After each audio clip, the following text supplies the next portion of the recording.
केपी ओलीलाई निकालिदिए अरे पार्टीबाट, निकालिदिउँ भनेर घोषणा गरेछ। निर्वाचन आयोगमा पनि पत्र पठाएछन् केपी ओलीलाई निकालिदिउँ।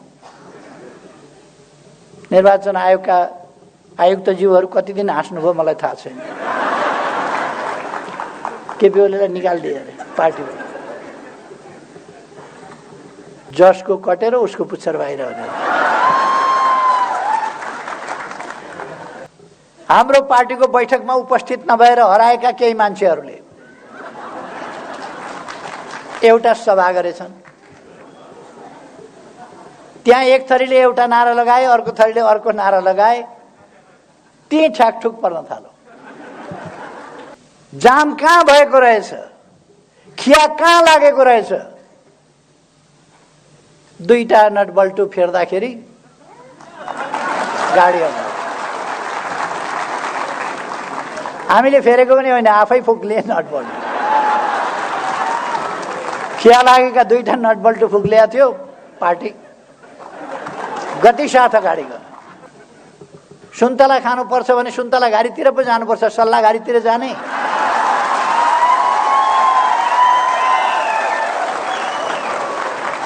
उहाँहरूले एउटा निवेदन हान्नु भएको रहेछ, असली हामी हौँ भनेर। यो बर्मजियाको बुढाको पेडा पसल हो असली र नकली? पेरिस डाँडामा उहाँहरू 12-15 जना पत्रकार सम्मेलन गर्नुभएको छ, असली बुढाको पेडा पसल हो। भेट्नु कुहेर झरेका दुईटा फलहरूले रुखै मै हुँ भनेर दाबी गर्ने। अलिअलि यति मान्छे त यति मान्छे त शिशीमा औषधि बेच्ने, त्यसले पनि रत्न पार्कमा जम्मा गर्छ। नेपालको प्रधानमन्त्रीको बाहिर चर्चा पनि हुँदैन थियो। अहिले भारतको हरेक मान्छेलाई सोध्नुभयो भने नेपालको प्रधानमन्त्री को छ भन्यो भने हरेकलाई कण्ठै छ। यो मान्छेले नेतृत्व गरिरहन पायो भने त देश त सर्लक्कै परिवर्तन भएर अरूले त फेरि कुरै गर्न नपाउने खालको स्थिति बन्छ कि क्या हो भनेर केही मान्छेको मन बद बोल्यो। केहीलाई अत्यन्तै छटपटी भयो। उनीहरूका जुलुसहरूका नारा सुन्नुभयो होला कठै गरी। मैले धेरै वर्ष अगाडि भनेको थिएँ, गोरु नाङ्गो देख्दा मलाई लाज लाग्दैन। बहुमत छ भन्नुभएको छ, गफै त हो सम्धि भन्छन्। यस्तो इतिहास सबैलाई थाहा छ। त्यसकारण साथीहरू ढुक्क रहनुहोस्, सूर्य चिन्ह हामीसँग हुन्छ, पार्टी हाम्रो।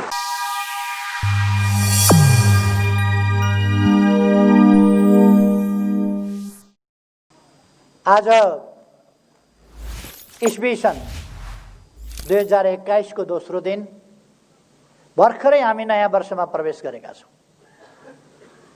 यस वर्षको प्रवेश सँगसँगै म यहाँहरू सबैमा, हुन त मैले हिजो पनि शुभकामना सन्देश सम्प्रेषण गरिसकेका छु सबैमा, फेरि पनि एकपल्ट नयाँ वर्षको शुभकामना यहाँहरू सबैमा अर्पण गर्न चाहन्छु। आगामी वर्ष यहाँहरूको सुस्वास्थ्यको, सुख समृद्धि र सफलताको वर्ष होस्। यो आगामी वर्ष भनेको यो हामी प्रवेश गरेको अहिलेको वर्ष, चालु वर्ष भनौँ। अब त यो वर्ष सन् 2021 नेपालको इतिहासमा एउटा ऐतिहासिक वर्ष हुनेछ। यो वर्ष संविधान कार्यान्वयनको सम्बन्धमा हामीले स्थापना गरेको संघीय लोकतान्त्रिक गणतन्त्रको सुरक्षा, त्यसको सुदृढीकरण र त्यसलाई कार्यान्वयन गर्दै अगाडि बढाउने सन्दर्भमा यसले सुस्पष्ट मार्गनिर्देश र विकास गर्नेछ। यो वर्ष नेपालको कम्युनिस्ट आन्दोलनको 72 वर्षमा चलिरहेको इतिहासमा एउटा नयाँ महान शुद्धिकरण अभियान, महान शुद्धिकरण आन्दोलन सफलताका साथ चलाइनेछ। त्रिशुली नदीमा तपाईले कुनै फोहोरहरू परेको देख्नुभयो भने त्यसका छालहरूले बिस्तारै बिस्तारै बिस्तारै बिस्तारै किनारतिर फ्याँक्छन्। किनारमा गएपछि पनि त्यस छालले त्यो फोहोर मैलालाई फेरि अर्को छाल आएर अलिक परतिर पानीभन्दा अलिक बाहिर फ्याँक्छ। नेपालको कम्युनिस्ट आन्दोलनले त्यसै गरी फोहोर तत्त्वहरूलाई किनारामा गरेर पनि अलिक बाहिरपट्टि फ्याँक्छ। नेपालको कम्युनिस्ट आन्दोलनको एउटा महान शुद्धिकरण अभियान र शुद्धिकरणको कार्य सफलतापूर्वक अगाडि बढाउनेछ, एउटा माइलस्टोन हुनेछ। नेपालको लोकतान्त्रिक आन्दोलनलाई हाँक्नका लागि स्पष्ट गन्तव्य भएको र त्यो गन्तव्यतर्फ पुग्नका लागि सही नीतिहरू, सही बाटा, कार्यक्रम र योजनाहरू भएको त्यस्तो पार्टी, सही विचारमा संगठित भएको।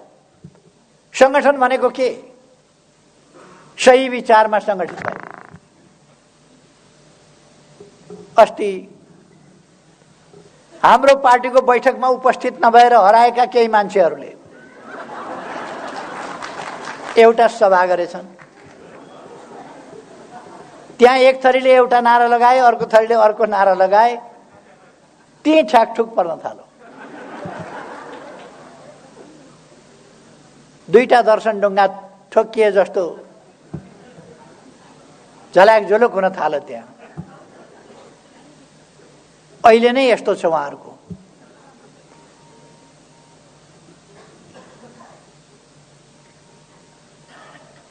एउटा भनाइ छ, अहिले भर्खर सुरु हुँदैछ उहाँहरूको हालत, झुलो चकमक ठोकिए जस्तो छ।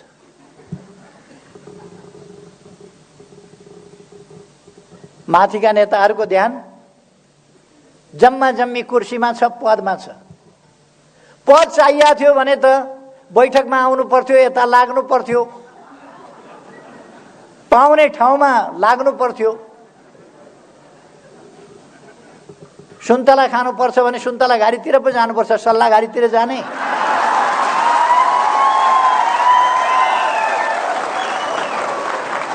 अनि उहाँहरू पद चाहिएको छ, उहाँहरूलाई ठुलो ठुलो लाग्नु भएको छ खडेरी परेका ठाउँतिर।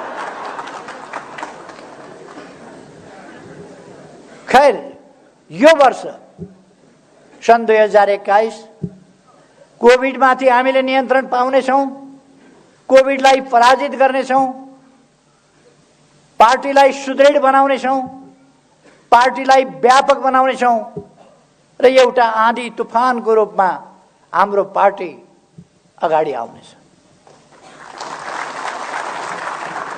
यस वर्षले हाम्रो राष्ट्रियतालाई अझ मजबुत बनाउनेछ। यस वर्षले हाम्रो स्वाधीनता स्वतन्त्रतालाई अझ मजबुत बनाउनेछ र त्यसको वास्तविक अर्थमा हामीले प्रयोग गर्नेछौँ। यस वर्षले हाम्रो भौगोलिक अखण्डतालाई अझ सुदृढ बनाउनेछ, हाम्रा राष्ट्रिय हितहरूलाई अझ सुदृढ बनाउनेछ। हाम्रो समृद्ध नेपाल, सुखी नेपालीको राष्ट्रिय आकांक्षा, त्यसलाई प्राप्त गर्ने सन्दर्भमा हामी निकै अगाडि बढिसकेका हुनेछौँ। यो वर्ष नेपालको इतिहासमा एउटा उल्लेख्य टर्निङ पोइन्टको रूपमा, एउटा बहुतै महत्त्वपूर्ण मोडको रूपमा, एउटा ज्यादै महत्त्वको घुम्तीको रूपमा, त्यस रूपमा यो वर्ष अंकित हुनेछ। हाम्रा उद्देश्यहरू संकीर्ण उद्देश्यहरू, व्यक्तिगत उद्देश्यहरू, पारिवारिक उद्देश्यहरू होइनन्। हामी छोरा बुहारी भाइ भतिजा छोरीका लागि लडिरहेका छैनौँ। यो देशका जनताका लागि लडिरहेका छौँ। देशका जनताका बाबु आमाका लागि, भाइ बहिनीका लागि, दिदी भाइका लागि, दिदी बहिनीका लागि, छोरा छोरीका लागि, देशका सन्तानका लागि, देशको भविष्यका लागि हामी लडिरहेका छौँ। एउटा भन्छ कसको धन्दा कतातिर, कसको धन्दा कतातिर। कसैको धन्दा खानातिर।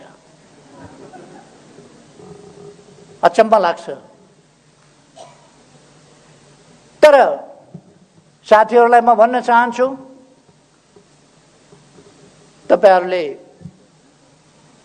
हामीले पार्टी एकता त गर्यौं, एकीकरण गर्यौं। 3 महिनामा पूरा गर्ने एकीकरणको काम 3 वर्षमा पूरा गर्न दिएनन्, पूरा हुन सकेन। एकता एकीकरण गर्यौं। पार्टी तपाईहरुलाई थाहा छ, पार्टीले यस्तो सभा गर्न पाएको थियो। पार्टीका कमिटी चाहिँ थिए, कमिटीका बैठक जस्ता थिए। एउटा कमिटी 3टा गुट, 2टा गुटको एउटा समीकरण, सधैँको झमेला। पार्टी रहेन। त्यो स्थितिमा उहाँहरूले पुर्याउनु भयो। गएका 3 वर्ष पार्टीले देशलाई अगाडि बढाउनका लागि महत्त्वपूर्ण काम गर्नु पर्थ्यो। महत्त्वपूर्ण कामका लागि, देश बनाउनका लागि, जनता सचेत बनाउनका लागि, जनतालाई संगठित गर्नका लागि पार्टीले कार्यकर्ता परिचालन गर्नु पर्थ्यो। तर कार्यकर्तालाई अलमलमा राखियो, असंगठित राखियो, कार्यकर्तालाई काम गर्न दिइएन। हाम्रो पार्टीका जस्ता तेज तर्रार कार्यकर्ताहरू, बलिदानको पृष्ठभूमिबाट आएका कार्यकर्ताहरू, संघर्षको पृष्ठभूमिबाट आएका कार्यकर्ताहरू आज समाजका पछौटेपनहरूलाई हटाएर, अशिक्षालाई हटाएर, समाजलाई सचेत बनाउँदै, संगठित गर्दै विकास निर्माणको काममा अगाडि बढाउन नेतृत्व गर्नुपर्ने कार्यकर्ताहरू हलनचल भएर काम गर्न नपाएर शिथिलतामा 3 वर्ष खेर फाल्नु पर्यो। त्यो तपाईहरुलाई थाहा छ। अहिले समस्या कहाँनेर रहेछ,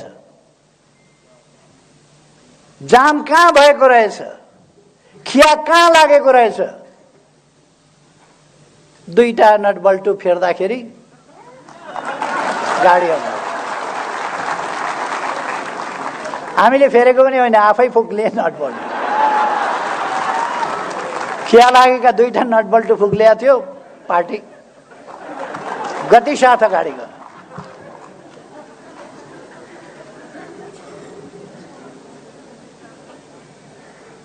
अहिले उहाँहरू पार्टी फुट्यो भनेर कराइराख्नु भएको छ। निर्वाचन आयोगबाट हिजो मैले एउटा पत्र प्राप्त गरेँ।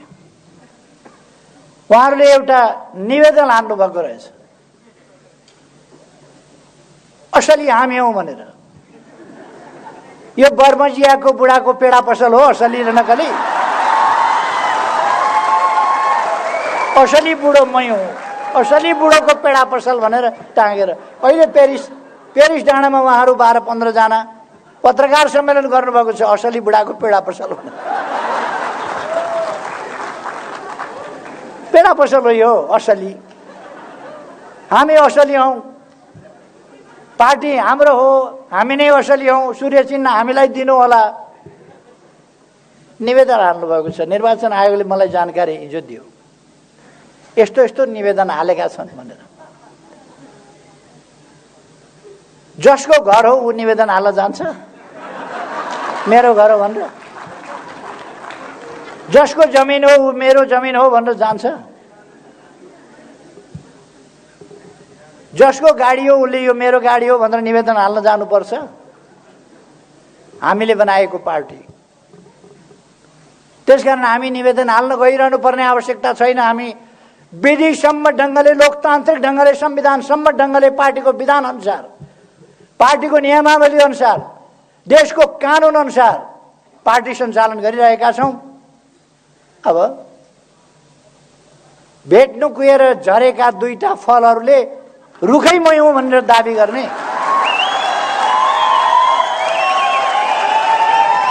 हामीले उहाँहरूलाई बैठकमा आउनुहोस् भनेका छौँ। आउनुहोस् बैठकमा निमन्त्रणा गरेका छौँ। म कमरेडहरूलाई भन्न चाहन्छु, पुष्पकमल दाहाल प्रचण्डलाई अहिले पनि हामीले अध्यक्षमा राखिराखेका छौँ।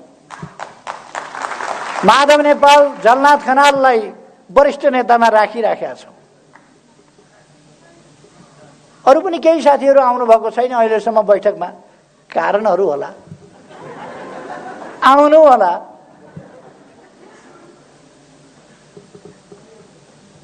हामी कुनै हतारो गरिरहेका छैनौँ। हामी अहिले पनि सम्झाउन खोजिरहेका छौँ।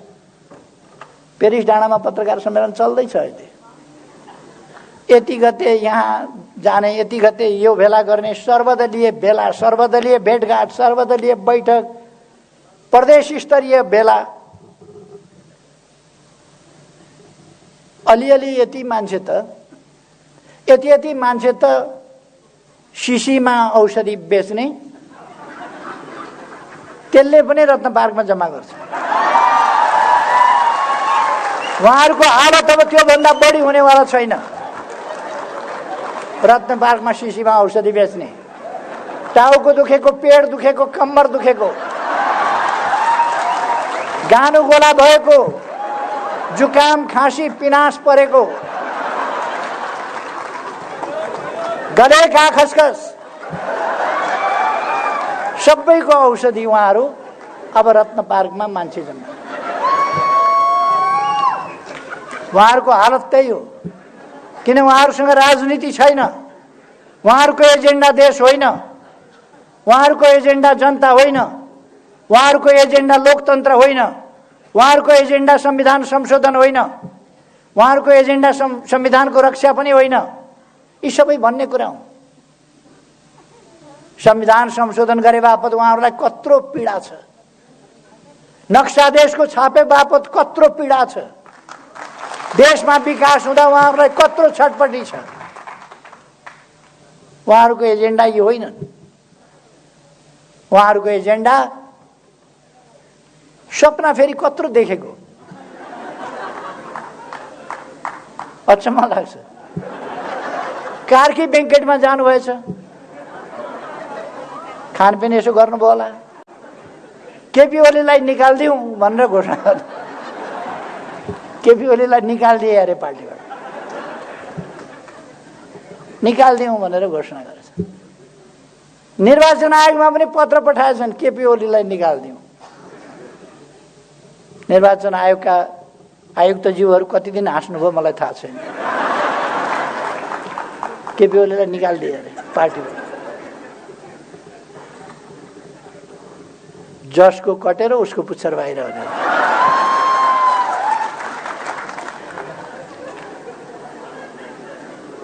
हामीले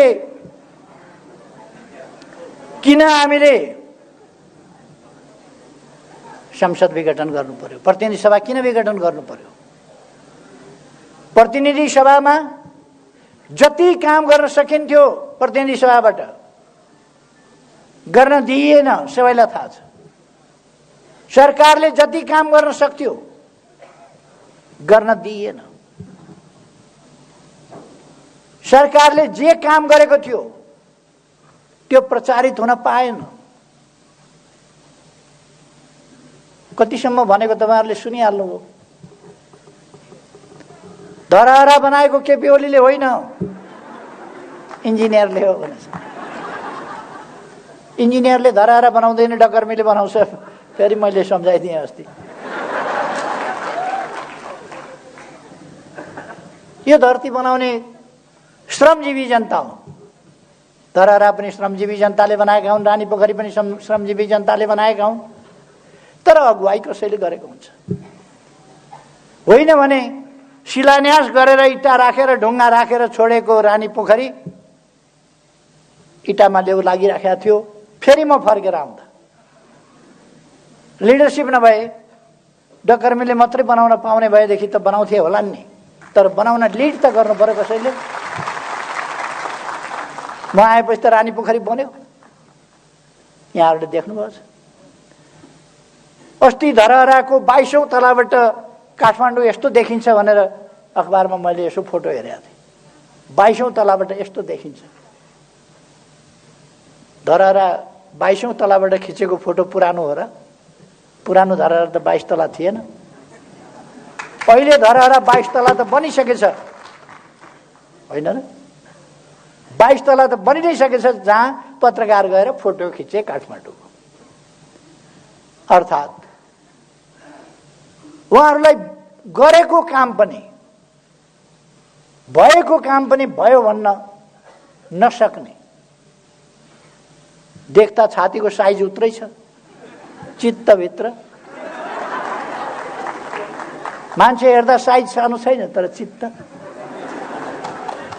राम्रो काम भयो भन्न पनि नसक्ने, राम्रो कामको प्रचार हुन पाएन, जनताले थाहा पाउन पाएन।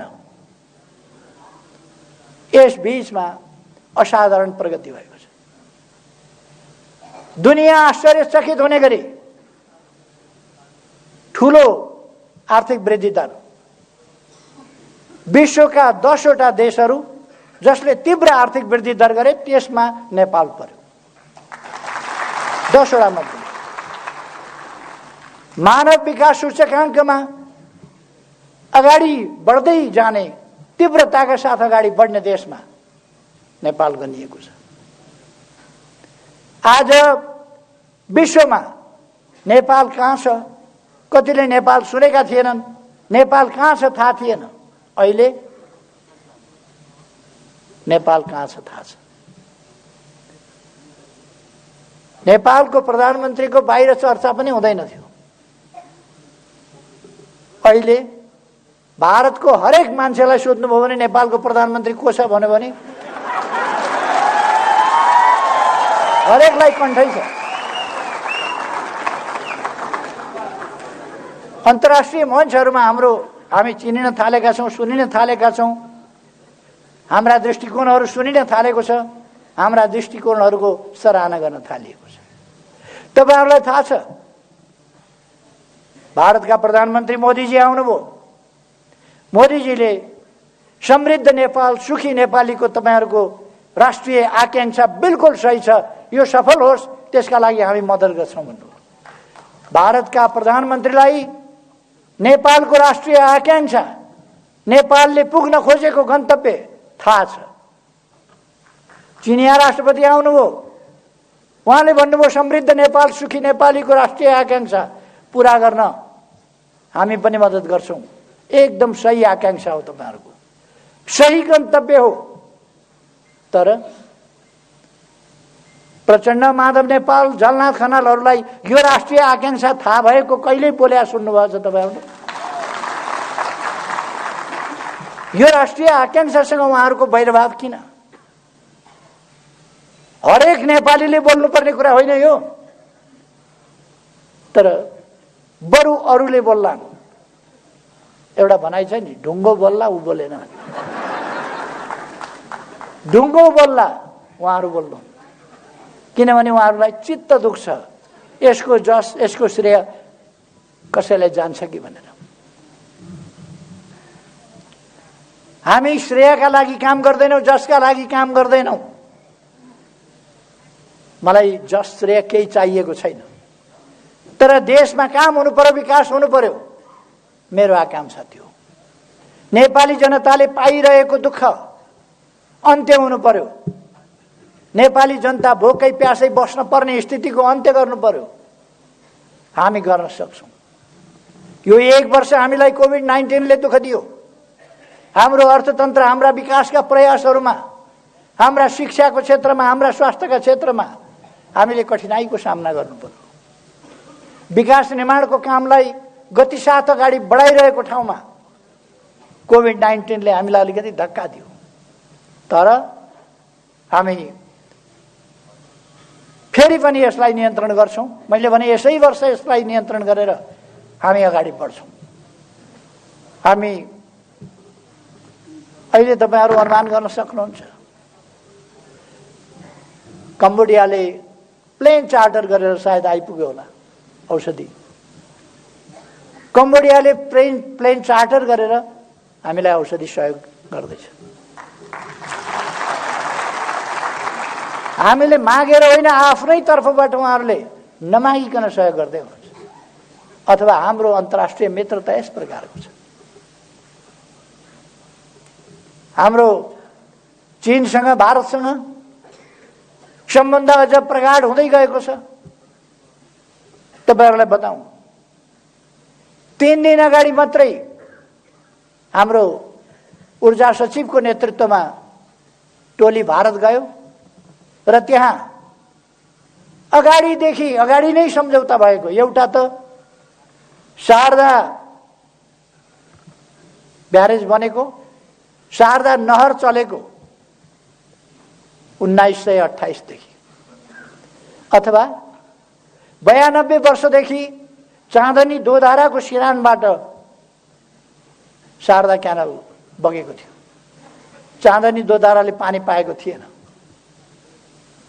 अत्यन्तै विरोध गरिएको सन्धि एकीकृत महाकाली सन्धि, त्यसमा शारदा नहरबाट चाँदनी दोधारालाई क्युमेक्स पानी दिने सहमति गरिएको थियो।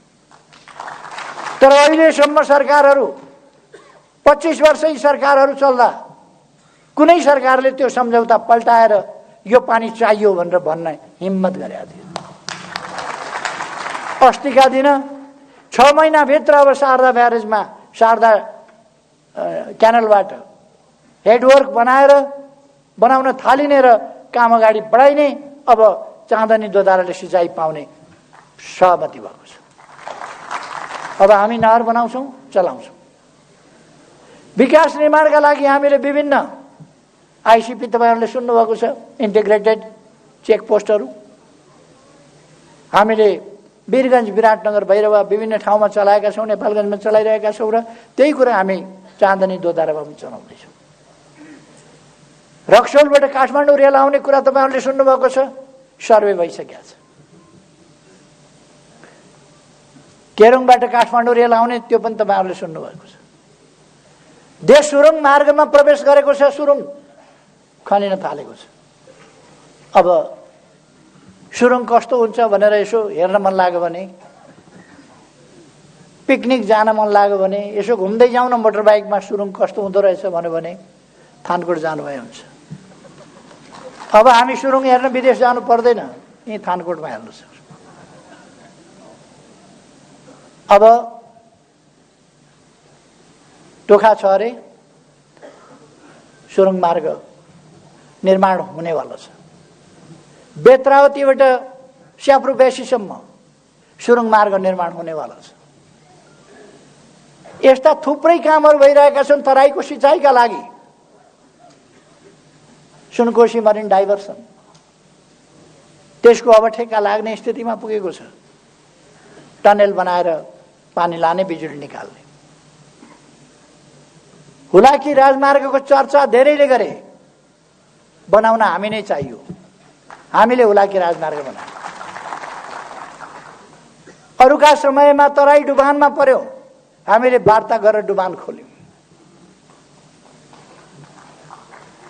हाइवेबाट तराईका सदरमुकाम जान पर्यो भने 20 किलोमिटर 25 किलोमिटरको बाटो 2 घण्टा 2.5 घण्टा लाग्थ्यो, बाटो बिग्रिएर। अहिले ढल्केबरबाट जनकपुर जाने साथीहरू, बाटो त सम्झना होला। पथलैयाबाट वीरगञ्ज जाने साथीहरू, बाटो त सम्झना होला। यहाँ बुटवलबाट भैरवा जाने बाटो साथीहरूलाई सम्झना होला। भैरवाबाट लुम्बिनी जाने बाटो, तौलियावा जाने बाटो 4 लेनको बन्दैछ, त्यो पनि थाहा होला साथीहरूलाई। सरकारले सिनको भाँचेन भनेर नेताहरू उफ्रिँदै हिँड्ने नेताहरू सुदूरपश्चिमका पनि अत्तरियाबाट धनगढी 15 मिनटको बाटो, 6 लेनको अहिले चौडा। हामी बुटोल नारायणघाट खण्ड हाइवे 6 लेनको चौडा गर्दैछौँ। पूर्व पश्चिम राजमार्ग चौडा गर्दैछौँ। मदन भण्डारी राजमार्ग तयार हुँदैछ। हामीले यस बीचमा 4500 किलोमिटर डबल लेन, 4 लेन, 6 लेनका बाटाहरू कालोपत्र गरेका छौँ। 400 भन्दा बढी सडक पुलहरू निर्माण गरेका छौँ। 7 लाख भुइँचालोले भत्काएका 7 लाख घरहरू बनाएर पीडित जनतालाई हस्तान्तरण गरिसकेका छौँ। स्कुल विद्यालयहरू तराईमा केपी ओली मधेस विरोधी भनेर हिँड्नेहरूलाई साथीहरूले सोध्न सक्नुहुन्छ। आँधी उरी जहिले पनि जान्थ्यो, घरहरू भत्किन्थे, तर केही महिनाभित्र फुसका छाप्राहरू उडाएको थियो चक्रवातले। त्यस ठाउँमा 869 पक्की घरहरू बनाएर जनतालाई हस्तान्तरण यो सरकारले गर्यो। केही महिनाभित्र फुसका छानाहरू हटाइएको छ। टिनका छानाबाट टिनका छाना दिएछ। गरिब जनतालाई घर बनाएर आवासको व्यवस्था क्रमशः गरिँदै गएको छ। यस वर्ष 20,000 भन्दा बढीलाई हामीले घर हस्तान्तरण गर्यौं।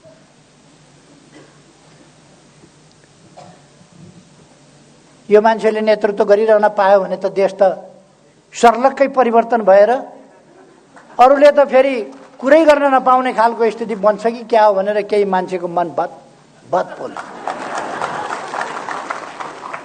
केहीलाई अत्यन्तै छटपटी भयो। छिर्के लाउन खोजे, लड्दैन।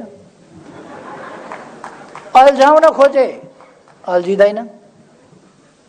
रोक्न खोजे, रोकिँदैन। अनि अस्त व्यस्तता सिर्जना गर्ने, गाल मुखाल गरेर हिँड्ने, मुख छोडेर हिँड्ने, तथानाम भनेर हिँड्ने उनीहरूका जुलुसहरूका नारा सुन्नुभयो होला कठै। मैले धेरै वर्ष अगाडि भनेको थिएँ, गोरु नाङ्गो देख्दा मलाई लाज लाग्दैन। उहाँहरूले आफैले सामाजिक मर्यादा, सामाजिक प्राणी हुनुको नाताले मानवीय सभ्यता र मर्यादा त्यसमा ख्याल गरे हुन्थ्यो। देख्नेहरूलाई धेरै लाज भइसक्यो उहाँहरूका कृत्यहरूले। खैर, देश अगाडि बढिरहेको छ, देश अगाडि बढ्छ, देश अगाडि बढाइनेछ। म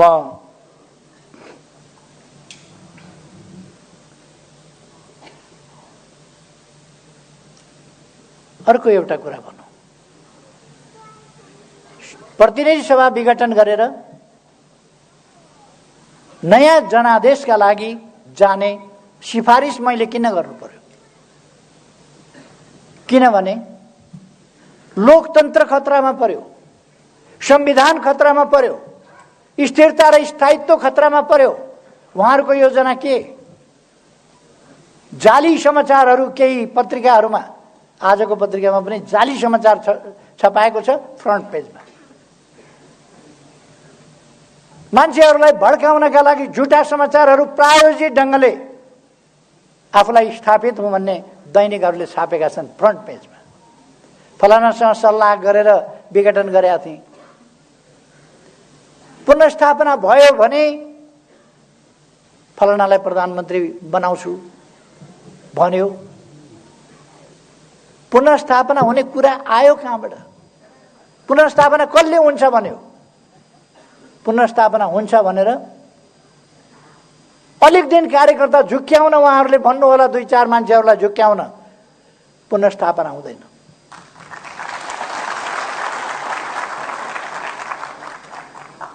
देश चुनावतिर गइसक्यो। निर्वाचन आयोगले चुनावको तयारी गरिरहेको छ। सुरक्षा निकायहरू चुनावको तयारी गरिरहेका छन्। राजनीतिक पार्टीहरू चुनावको तयारी गरिरहेका छन्।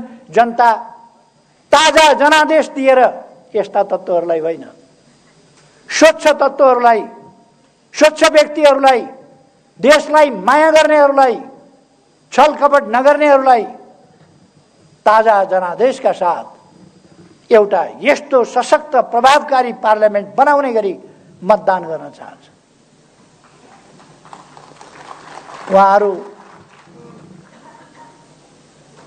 उहाँहरू निकै ठूला कुरा गरेर हिँडिरहनु भएको छ। प्रत्यक्षमा 165 सिट आउँछ। म अहिले धेरै नभनौँ, धेरै भन्दा झन् धेरै हच्किने खतरा हुन्छ, तर्सिने खतरा हुन्छ। ठिकै मात्रै भन्दैछु म अहिले, थोरै थोरै। कमसेकम 2टा अङ्क भएको सिट, 2टा अङ्कसम्मको सिट ल्याएर देखाउनुहोस्। 2टा अङ्क।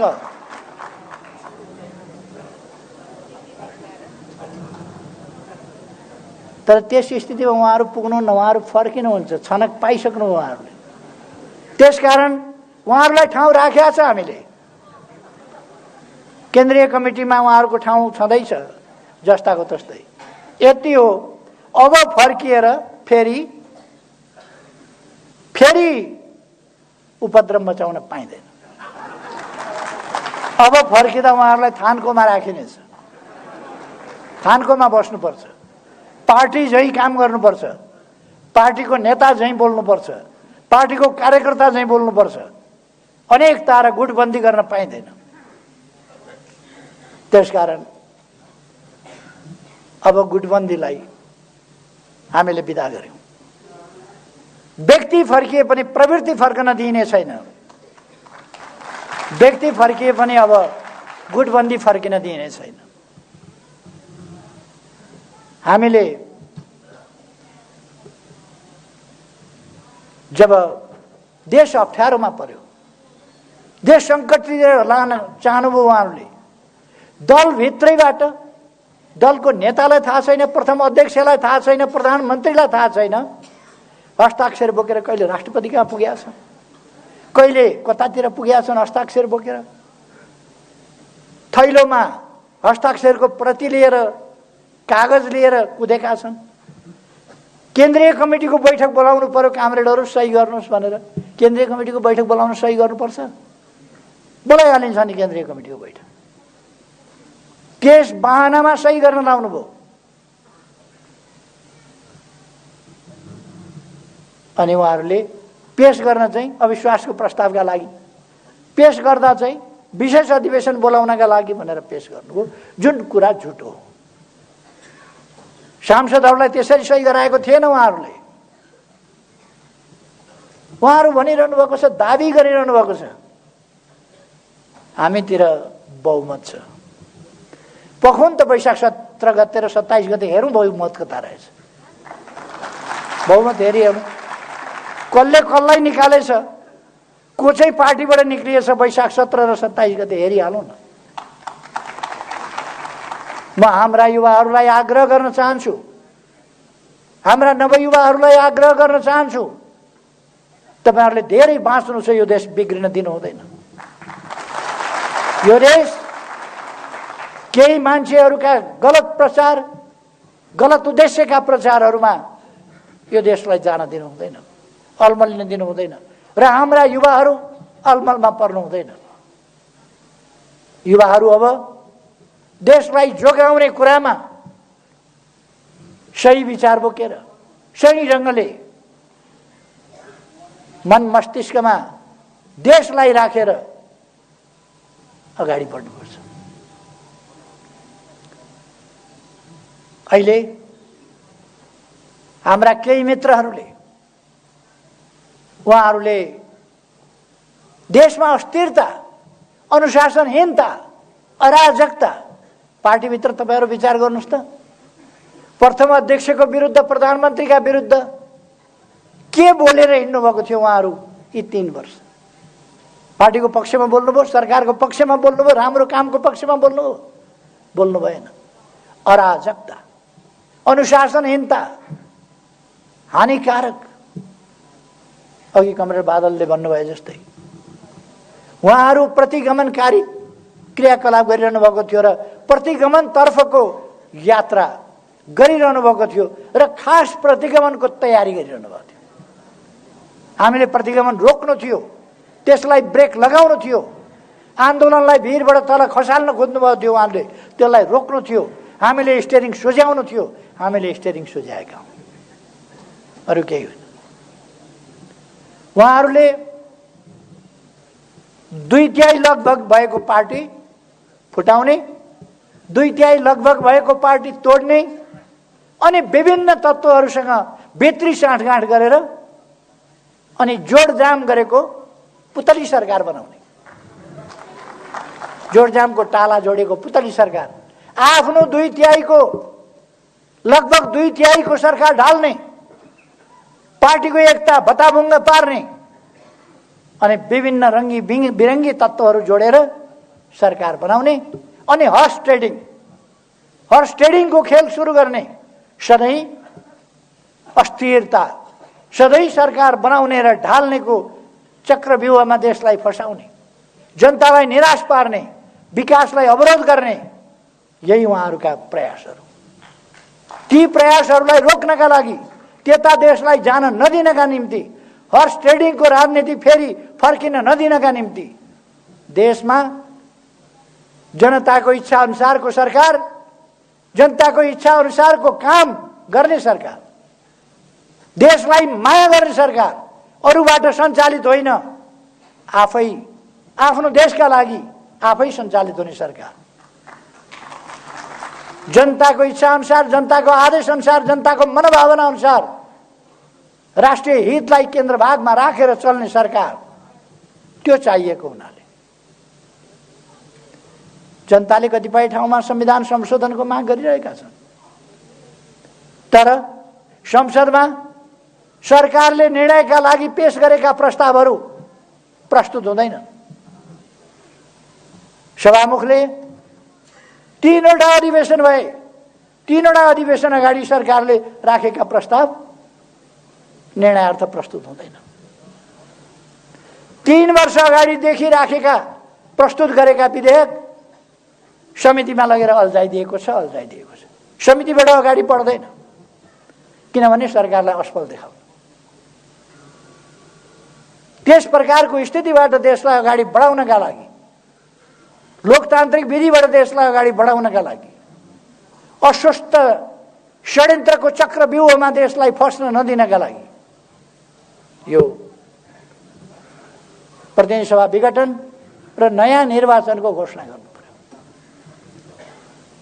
म साथीहरूलाई आग्रह गर्न चाहन्छु,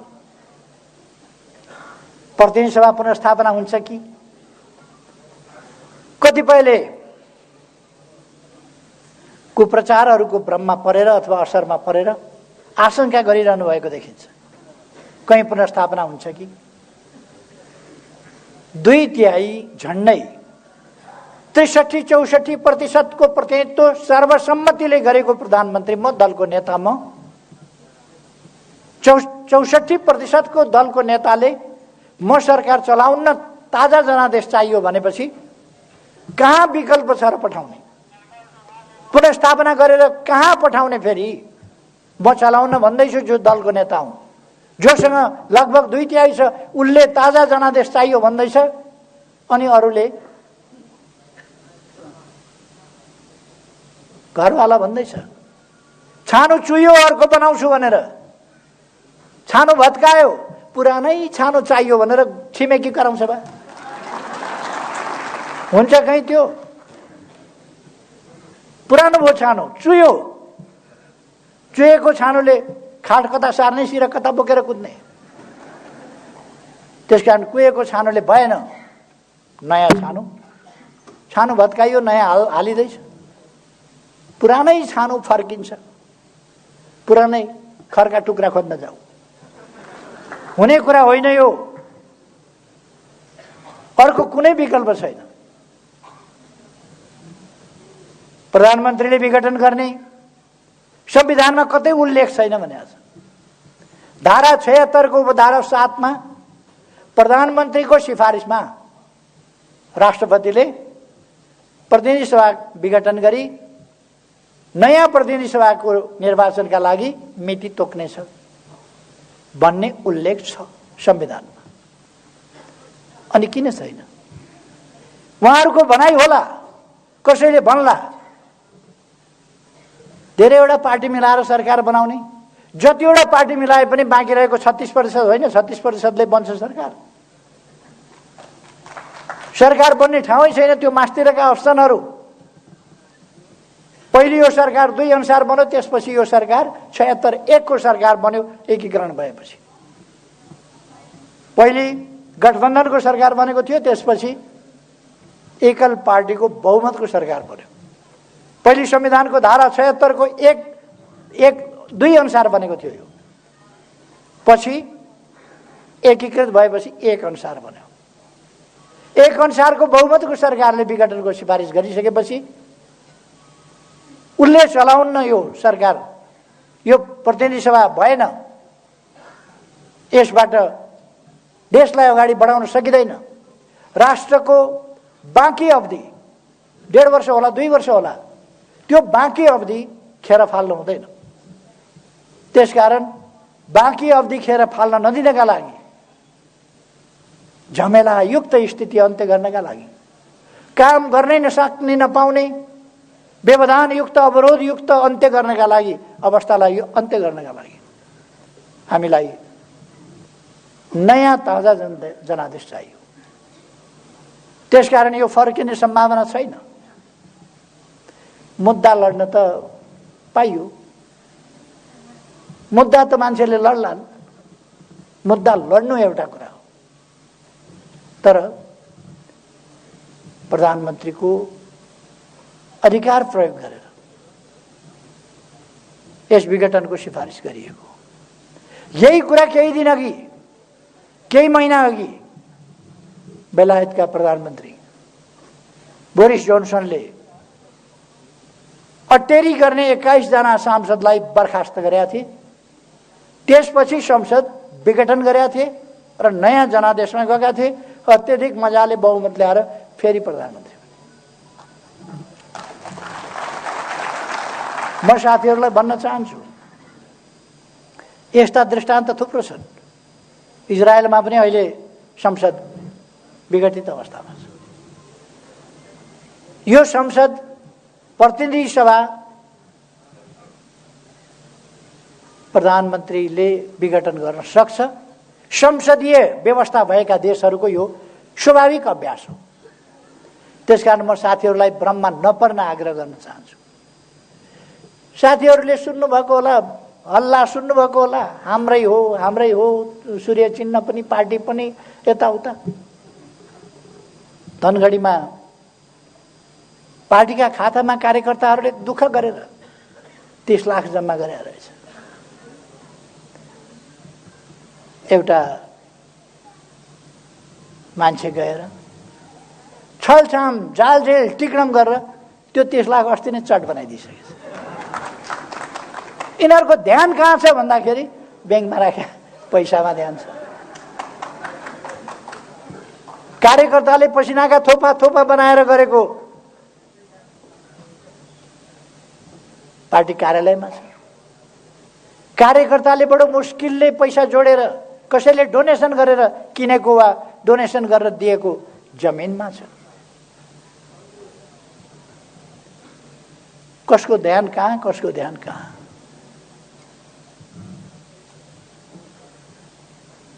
कसको धन्दा के, कसको धन्दा के? हामी यतातिर धेरै जान चाहन्नौँ। हाम्रो पार्टी, मैले त हिजो थाहा पाएँ, हामी पो पार्टी हौँ, हामी पो खास पार्टी हौँ भनेर मैले अघि नै भने नि, बर्मजियाको बुढाको असली बुढाको पेडा पसल भने जस्तो। असली पार्टी त हामी हौँ भनेर असलीवालाहरू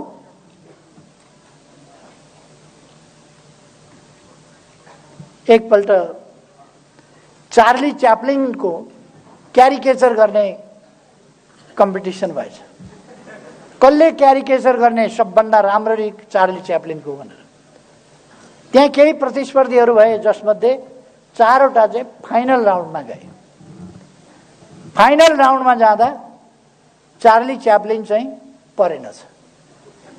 चार्ली च्याप्लिनले पनि भाग लिएको थियो, ऊ चाहिँ चार्ली च्याप्लिन जस्तो ठहरिएन, अर्को चाहिँ ठहरियो। हाम्रो अदालत चार्ली च्याप्लिन कुन चाहिँ हो भनेर छुट्याउन नसक्ने अवस्था छैन। जुगा हेरेर चिन्छ, जेल लगाएको कपाल हेरेर चिन्छ, अनुहार हेरेर चिन्छ, अनेक हिसाबले चिन्छ। कुम हल्लाएकोबाट चिन्छ, अनेक हिसाबले चिने। चार्ली च्याप्लिन चिन्नमा हाम्रो अदालतले गल्ती गर्दैन, हाम्रो निर्वाचन आयोगले गल्ती गर्दैन, हाम्रा न्याय निरूपण गर्ने निकायहरूले गल्ती गर्दैन। इतिहास सबैलाई थाहा छ। त्यसकारण साथीहरू ढुक्क रहनुहोस्, सूर्य चिन्ह हामीसँग हुन्छ, पार्टी हाम्रो। उहाँहरूले बहुमत छ भन्नुभएको छ, गफै त हो सम्धि भन्छन् यस्तो। बहुमत छ, कहाँबाट आयो बहुमत उहाँहरूसँग? कहाँ पुष्टि भयो? कुन महाधिवेशनले भन्यो उहाँहरूसँग बहुमत छ? कुन महाधिवेशनले, कुन अधिवेशनले भन्यो? कहाँ छ बहुमत? कुनै एउटा जिल्लामा बहुमत ल्याएर, एउटा निर्वाचन क्षेत्रमा बहुमत ल्याएर देखाउनुहोस् त। बहुमत छ, दाबी पनि कस्तो बहुमत छ।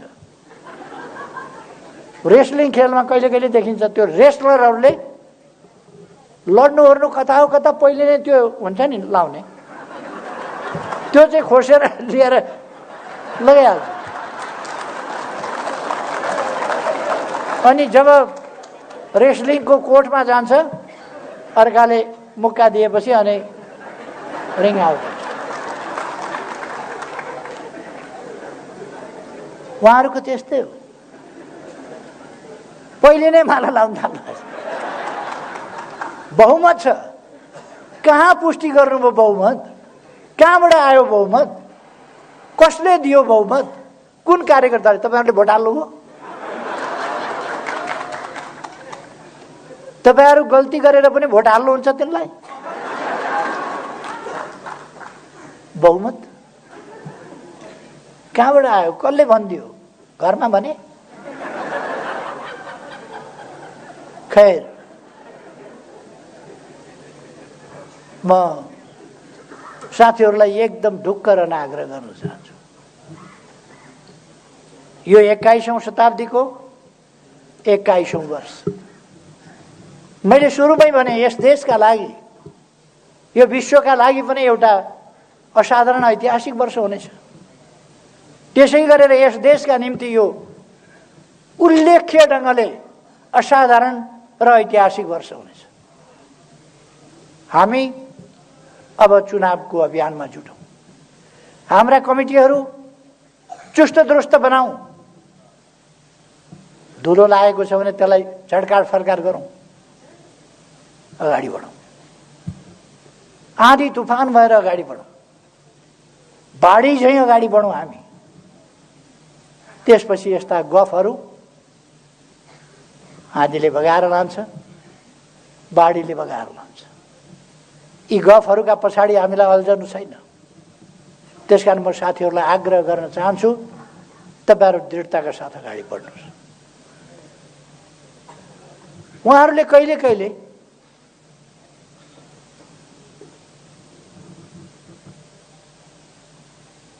कस्तो हुन्छ भने एउटा चोर घरभित्र पसेछ, अँध्यारामा भाँडा ट्याङ्ग्राङ्ग ठोकिएछ। भाँडा ठोकिएपछि घरवालाले चोर आयो कि क्या हो भनेछ,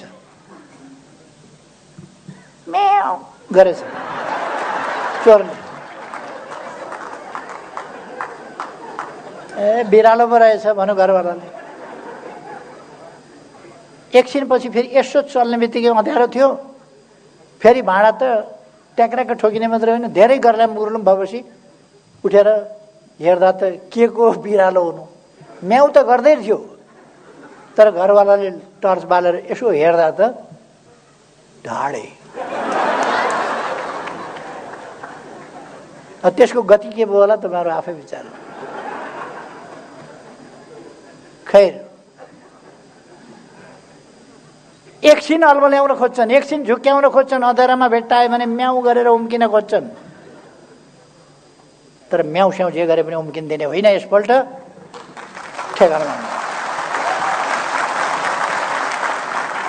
ठेगान लाउने मैदान चुनाव हो। हामीले हाम्रा देशवासी दाजुभाइ दिदीबहिनीहरूलाई यस्ता परिवारका लागि, पदका लागि, पैसाका लागि मरिमेट्ने तत्त्वहरूबाट देश जोगाउनका लागि जनतालाई सचेत गराउनु आग्रह गर्नुपर्छ। पदका लागि मरिमेट्नेहरूका लागि देश बलिदान दिन सकिँदैन। यो आन्दोलन ध्वस्त पार्ने केका लागि,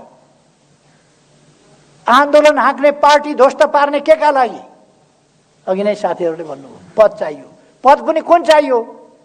चुनावमा जुन पद हार्यो त्यही। मैले दुईटा केटाकेटी देखेका थिएँ। एउटा केटाकेटीले एउटा राम्रो गुडिया बोकेर आयो, अर्को बच्चाले हेऱ्यो त्यो गुडियातिर भने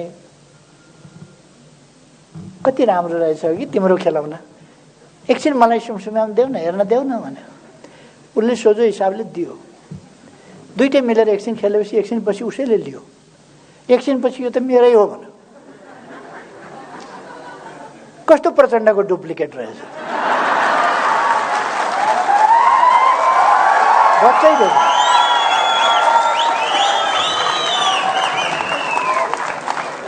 अहिले त एकता के गरिया थियो, एकछिन खेलाउन के दिया थियो, कार्यकारी के यसो दिया थिए।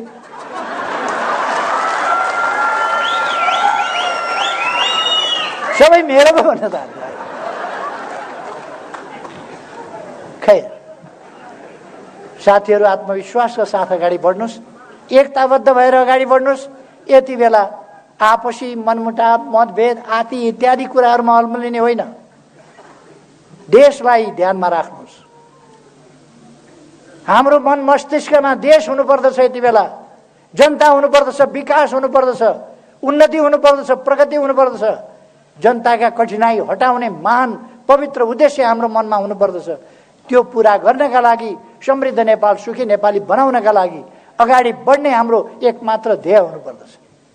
यसका लागि हामी एउटा आन्दोलन हौँ, एउटा मेन स्ट्रिम हौँ आन्दोलनको। यो आन्दोलन जोगाउने यो पार्टी हो। यो पार्टी जोगाउने हाम्रा सही विचारहरू हुन्। सही विचारका साथ हामी अगाडि बढ्छौँ।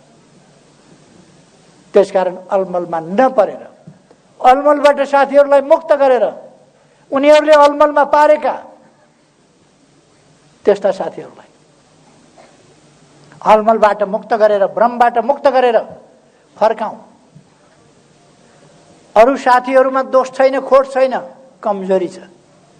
सोझा छन्, अलमलिन्छन्। एकछिन जादुगरले त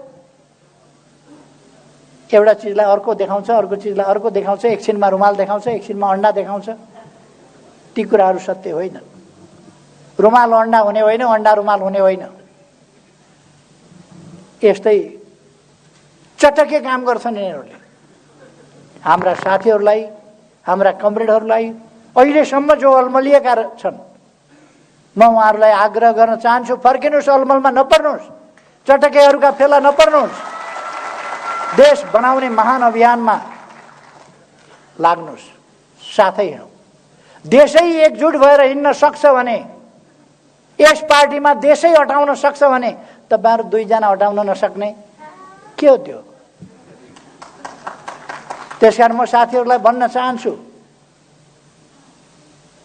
अहिले पनि म भन्दैन चाहन्छु, अब मैसँग अध्यक्ष हार्नु भएको थियो, अध्यक्ष नभई भएन, हाताहाती चाहिएको, अहिले दोस्रो अध्यक्ष लिनु भएछ र हाताहाती। कत्रो भ्रम हो। तैपनि उहाँलाई सन्तुष्टि देखिन्छ कठै गरी, माया लाग्छ उहाँहरुको। के छ उहाँहरुको उद्देश्य?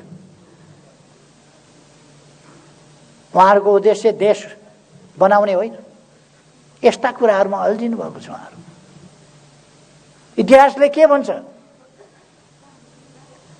हामी आफ्ना जिम्मेवारी वहन गरिरहेका छौँ कि जिम्मेवारीबाट कोसौँ टाढा पुगिसक्यौँ?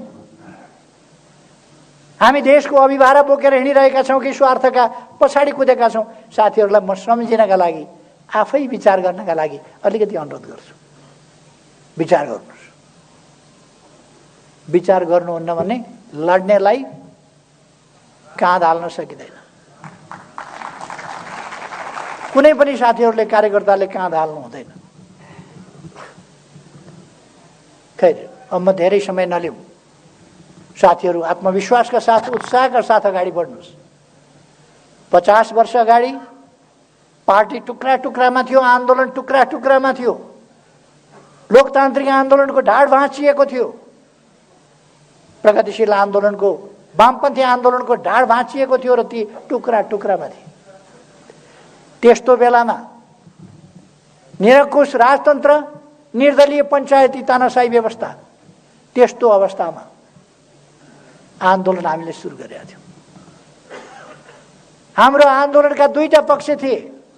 एउटा लोकतान्त्रिक गणतन्त्र अर्थात् निरङ्कुश राजतन्त्रात्मक पञ्चायती व्यवस्था अन्त्य गर्ने र लोकतन्त्र र गणतन्त्र स्थापना गर्ने। लोकतान्त्रिक गणतन्त्रको उद्देश्य हाम्रो थियो। त्यसका निम्ति आन्दोलन, लोकतान्त्रिक आन्दोलन, वामपन्थी आन्दोलन अत्यन्तै सशक्त र मजबुत चाहिन्छ, प्रभावकारी चाहिन्छ, राष्ट्रव्यापी चाहिन्छ। त्यस्तो आन्दोलनको निर्माण, त्यसका लागि कम्युनिस्ट पार्टी सशक्त चाहिन्छ, विचारमा सुस्पष्ट र सुदृढ संगठन भएको पार्टी चाहिन्छ। त्यो कुरा हामीले गर्न थालेका थियौँ। त्यस ठाउँबाट थालेर नयाँ पार्टी निर्माण गरेर यस ठाउँसम्म ल्याइ पुर्याइएको छ। हामी पछाडि फर्किने होइन, हाम्रो गति यहीँ रोकिने होइन, हामी अगाडि बढ्दै जान्छौँ।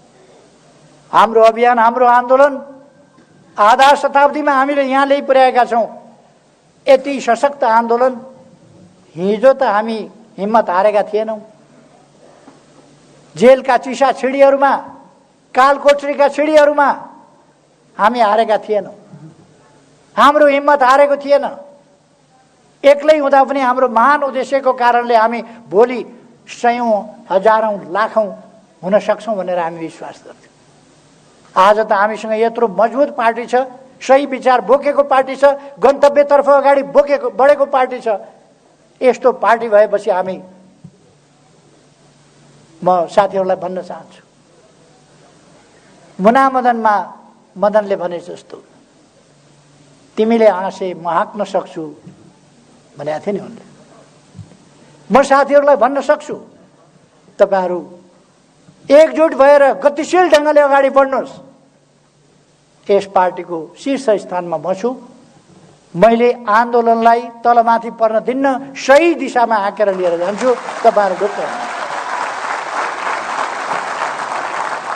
हामी आफ्नै जीवनमा राजतन्त्रसँग जिउँदो राजतन्त्र, बलियो राजतन्त्र त्यति बेला थियो। त्यति बेला खाली हातले हामीले हात पन्जा लडाएर ढाल दिएका थियौँ।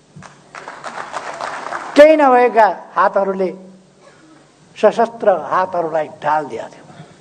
राजतन्त्र हामीले फालेका हौँ, गणतन्त्र हामीले ल्याएका हौँ, लोकतन्त्र हामीले ल्याएका हौँ, तानाशाही हामीले फालेका हौँ। अन्धविश्वास र पछौटेपनहरूलाई पराजित गर्दै हामीले अगाडि बढाएका हौँ। जात जात, भाषा भाषा, क्षेत्र क्षेत्र, भूगोल भूगोलमा बाँडेर पहिचानका नाउँमा नेपाली जनतालाई लडाउन, भिडाउन खोज्ने र नेपालको भविष्य ध्वस्त पार्न खोज्ने, नेपाललाई रुवान्डा बनाउन खोज्ने त्यस्ता अभ्यासहरूलाई हामीले ध्वस्त पारेर राष्ट्रिय एकता जोगाएका हौँ। हामीले अनौठो, असाधारण, भोकै बसेर पनि नाकाबन्दीको सामना गरेका हौँ र घुँडा टेकेका होइनौँ। पहिले हामीले हाम्रो देशको भूभाग समेटेर नक्सा बनाएका छौँ। त्यो नक्सा संविधानमा सामेल गरेर संविधान समेत संशोधन गरेका छौँ। त्यो नक्सामा भएको हाम्रो जमिन विधिवत ढङ्गले हामी फिर्ता ल्याउँछौँ। त्यसकारण साथीहरूलाई म आग्रह गर्न चाहन्छु, पार्टी लिडरसिपको पङ्क्ति ठिक छ, त्यसलाई अग्रस्थानमा बसेर नेतृत्व मैले गरिरहेको छु र मेरो अरू कुनै स्वार्थ छैन, मैले केही लिनु छैन। मैले सुन्दर देश बनाउनु छ, नयाँ पिँढीलाई, नयाँ पुस्तालाई सुन्दर देश, सुन्दर पार्टी, सुन्दर आन्दोलन, सुन्दर व्यवस्था, सुन्दर प्रणाली, सुन्दर ढङ्गले चलेको लोकतन्त्र र एउटा विकसित सभ्य समाज निर्माण गरेर उहाँहरूलाई जिम्मा लाउनु छ। अरू केही मेरो स्वार्थ छैन, गरिबी हटाउनु छ यस देशबाट। त्यसकारण यो अभियान एक्लैको अभियान होइन, हामी सबैको अभियान हो। यस अभियानमा जुटौँ। म साथीहरूलाई आग्रह गर्न चाहन्छु, फेरि एकपल्ट सबैमा नयाँ वर्ष 2021 ईस्वी सनको यसको शुभकामना व्यक्त गर्दै आफ्नो भनाइ टुङ्ग्याउँछु। धन्यवाद।